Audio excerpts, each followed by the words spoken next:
તો ઉપલેટામાં મોજ ડેમ પણ 100% ભરાઈ ગયો છે। મોજ ડેમના 10 દરવાજા ખોલીને પાણી છોડવામાં આવ્યું છે। મોજ ડેમના 10 દરવાજા 4 ફૂટ સુધી ખોલવામાં આવ્યા છે। તો મોજ ડેમમાં પાણીની આવક 10,580 ક્યુસેક નોંધાઈ છે। ઉપરવાસમાં ભારે વરસાદથી પાણીની આવક થઈ છે, સાથે જ નીચાણવાળા વિસ્તારને પણ એલર્ટ રહેવા સૂચના અપાઈ છે।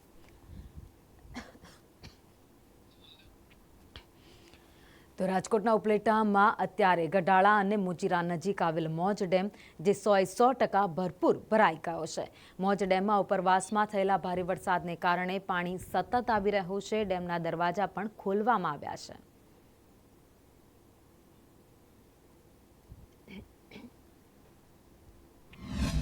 નદી અત્યારે ગાંડીતુર બની છે, ત્યારે ભાગ તેમજ ગઢાડાનો જે કોઝવે આવેલ હતો એ પણ પાણીમાં ગરકાવ થઈ ગયેલ છે। અત્યારે પણ 10 દરવાજા ખુલ્લા છે, ઉપર પણ ખૂબ જ વરસાદ ચાલુ છે અત્યારે। તેમજ ગામ લોકોને અને મોજ નદીના ગામ જે નદીમાં આવતા જે ગામ છે નદી કાંઠાના, તેમને પણ જાણ કરવામાં આવેલ છે કે નદીના પટમાં અવર જવર ન કરવી।